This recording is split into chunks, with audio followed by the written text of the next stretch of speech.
Welcome to the Department of No Live. I'm Kelly Shortridge, a Senior Principal Product Technologist at Fastly. I'm B. Hughes. I'm a staff security engineer at PagerDuty.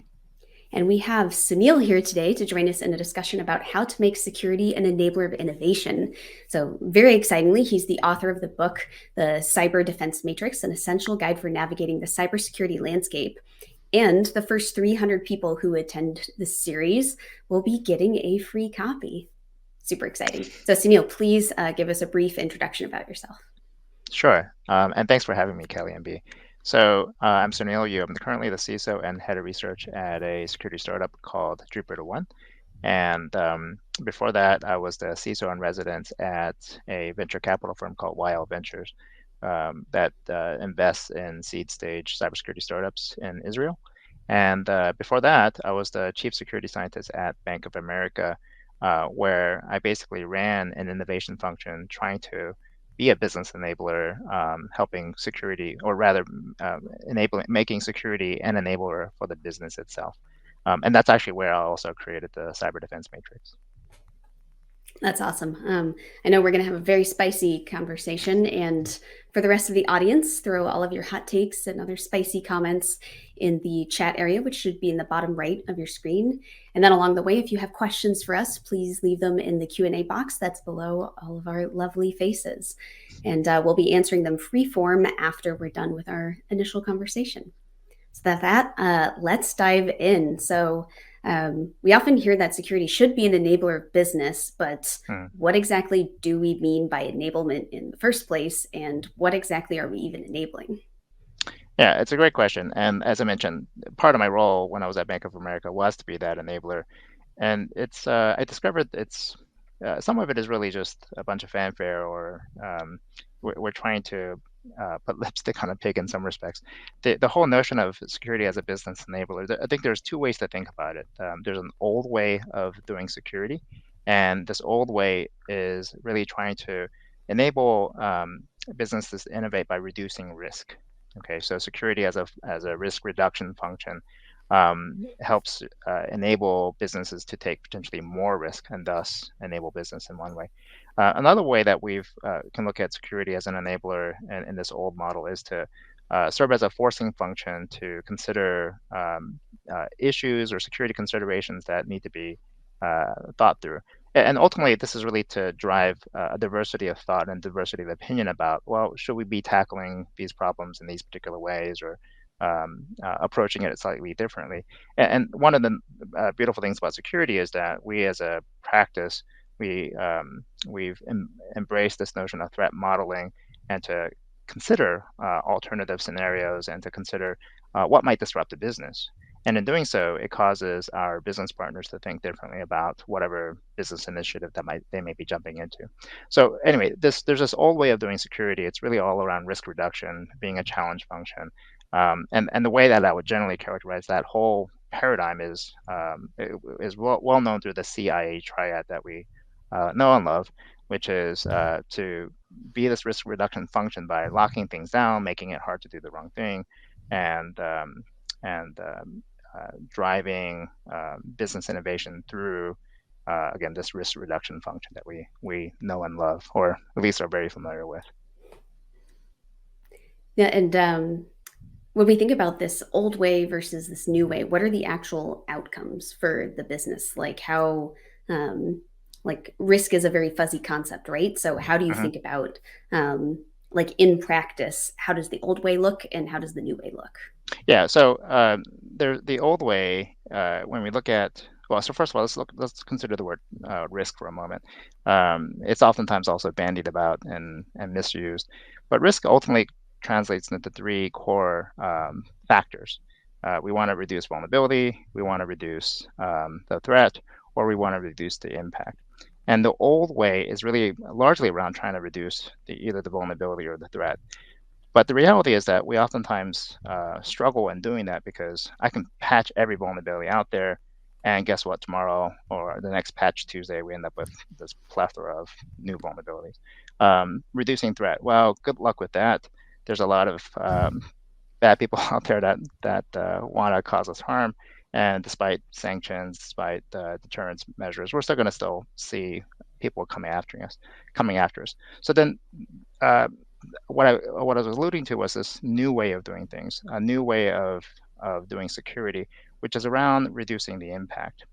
And there was another framework that I created when I was at Bank of America called the D.I.E triad. And D.I.E stands for distributed, immutable, and ephemeral. And the perspective here is that this new way allows us to reduce impact on the assets that we depend upon, but it also offers a whole different way of thinking about security as an enabler. In the past, we would try to really kind of secure all the things through the CIA triad, but the D.I.E triad offers a new way of doing security that aligns naturally with the business and the business interest. Another way I oftentimes compare this is it's sort of like the old way is locks on the door of a car, and the new way is like brakes on a car. What enables people to drive faster? It's actually the brakes, because if you didn't have brakes, you would not probably want to drive very fast lest you crash and die, right? And so this new way of thinking, which I embody in the concepts of distributed, immutable, and ephemeral, I think align better with the business initiatives and business drivers, and help us actually drive innovation much faster as well. So really, security being an enabler is about like how organizations can go fast without dying in like a fiery crash. That's right. Like That's that. right. Yeah. I find that most businesses don't care about their web servers, nor should they. They are a business function. Yeah. What they care about is their data, and their data traditionally lives in data stores. Clever name, don't know how it got there. And those struggle to be ephemeral, because if you have an ephemeral database, you tend to go out of business quite quickly. And backups, if they are ephemeral, they're not great. Immutable, sure. Distributed, I think that's been a solved gambit in it for some time. But while everything may go through web servers or what have you, the thing you actually care about is your data, and that lives in things that struggle to be, they can't be immutable, they can't be ephemeral, they can be distributed, but then you have, as any growing startup will tell you, our database is great until we need to put a one somewhere else, and now we have two places writing, and that's really hard. So let me offer. Yeah.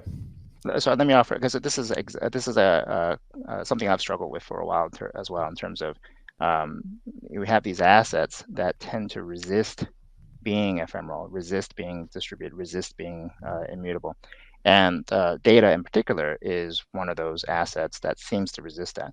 And I thought about that for a while until I discovered that there's a whole class of technologies that actually help us turn data into something that's highly ephemeral, and it's actually privacy-enhancing technologies. What I found interesting with that revelation was there's a whole set of engineers, privacy engineers, that understand this particular concept, but we haven't really codified it in this notion of how do I make data itself more D-I-N-E. And we as security engineers, I don't know how much we've embraced the privacy engineering principles, but it turns out that if we apply some of the privacy engineering capabilities like multi-party computation or homomorphic encryption or all these buzzwords that we oftentimes hear in the market, they actually help us turn data into something that is actually more D.I.E. That sounds like putting more steps between you and your data, which would cause any database admin or SRE to go, yeah, about that lovely idea you've just come up with, we're not doing that. So that sounds quite a hard sell to a business, especially as businesses, let's say in the US, haven't traditionally gone, privacy, that's our number one concern. Yeah, well, the way I would also frame this is the way I've separated out the old way, the new way, and the D.I.E model and the CIA model is the analogy of pets and cattle. So pets are things that we have to secure. We give them a name. If it has a vulnerability, we go and patch it. And those things we have to CIA. Cattle, on the other hand, you build to be D.I.E. And in the context of data, we have data pets and we have data cattle, right? And data cattle looks more like that type of data that is privacy preserving. As we think about ways that we can redesign our systems to be to adhere to the privacy regulations that we see in GDPR, or to really respect the privacy of individuals, we will find that those things that we thought had to be pets can be turned into cattle. I think this goes to a kind of a larger issue that, for instance, like just data that you don't collect is data you don't have to secure, right? Which sounds lovely in theory. I think to B's point, like in principle, it seems like, especially in the US, like it's the collect all the things sort of approach, right? Like it could be monetizable. So, let's hoard it like a dragon. But I think it's this general human tendency also to always want to add and add and add and never subtract and think about that, right? And I think it also manifests in security. And I think you've talked about this as well, as like we always want bolt-ons and just create this like Franken monster of security tooling. So I'm very curious, like how do you as a security team not only encourage, if you're trying to encourage this kind of subtraction in the rest of the business, how do you make sure that you yourself as a team are focused on subtraction too? Yeah, so I mentioned before joining JupiterOne and going after Bank of America, I joined this Israeli venture capital firm. And one of the things I really admire about the Israelis is that they have this really interesting way of thinking about innovation. It's actually called systematic inventive thinking. And one of the core principles of systematic inventive thinking is not adding, okay, but rather thinking through innovation through the processes of subtracting, dividing, and multiplying, but not adding. Well, security, we are oftentimes burdened by this thinking that we have to add more things. We have to add bolt-on that door on the car. It's not building the lock-in, but rather putting a padlock on the door and saying, okay, now it's more secure. Well, that kind of stuff really hinders innovation. I don't think it actually enables it, this mindset of having to add more things. But consider now the alternative approach of subtracting or dividing or multiplying. And some of these things actually factor into how we think about D.I.E as well. Consider ephemeral, or one of the core ways that we do ephemeral infrastructure, which is like serverless, right? The term serverless implies that something has been taken away. We've subtracted the server. And now we see this amazing innovation that has emerged as a part of that. Our ability to do edge computing is now creating a ton of innovation opportunities. And fundamentally, that is about subtracting the server from the responsibility that someone has to maintain that server, and then a dramatic multiplication of those computing nodes so that you can build applications that are really cool. That sort of innovation is something that we as security people should be really embracing and supporting, because ultimately it again aligns against the D.I.E principles. It's a new way of thinking. It reduces our burden for having to secure more and more pets, because what we're instead deploying is a bunch of cattle that, frankly, if it gets compromised, not a big deal. We can blow it away and start over. I think one interesting thing here too is I think you may have noted, I have definitely noted that CISOs were very slow to view the cloud as something even potentially beneficial. It was more just surprise that, everything was going to be terrible. And I think even if you look at some of the survey data, CISOs, it tends to be a minority who actually think that security should even be an enabler of the business versus, as you said, like a risk reduction function. So I guess, why do you think CISOs are so hesitant to even view security as an enabler? And also, how do you think it's best to start winning, not just, again, hearts and minds across the organization, but really thinking about within the security community? Like, what would you say to a security professional who's like, yeah, I don't think it should be an enabler. Like, no way. Well, at the end of the day, we're all seeking funds and resources to be able to do our security job. And when it comes to the narratives that we have around security being an enabler, it's trying to get the business to show that the business that, hey, we're on your side. We're not just a department of no, right? So in that regard, I think there's a degree to which we buy our own PR around security as an enabler, where really, in most cases, we're actually not enabling, we're creating disruption for the business. We're creating what I call allergies, using a food analogy, where we want to implement a certain control, but if everyone has a gluten allergy, or if it's a bunch of peanuts, then it's just not going to go well, right? I think though we have to be cognizant of those constraints and then design around those. What I have found is that when we build towards, again, the new way of thinking, D.I.E, the constraints, a lot of those go away. Now, going back to the old way of thinking about security as an enabler, what I've seen as a general trend is that there are many of us who are looking at security as a trust function as well. So we want to create this semblance of trust with our customers so that they will take a trust leap with the services and the offerings that we have, and see those as new possibilities and take more and drive more interactions through that sort of belief that this is a trusted entity. One interesting thing about D.I.E that I've at least found actually resonates more outside of security spheres and more with like developers and SREs is the fact that just implementing these properties by design can actually have much better impacts on making the systems more resilient to attackers, and like, as I like to put, like ruining the attacker's day, than a lot of bolt-on stuff. So I don't know, have you seen those kind of arguments resonate? Is it a way that maybe you can get engineers more excited about thinking about the possibilities of security by design, like what actually works in practice? Yeah, actually, let me offer a slight adjustment to this notion of security by design, because I think in some respects that's what we've all been striving for. We want something to be secure right from the very beginning, but that implies that the asset that you're building has value that you want to secure.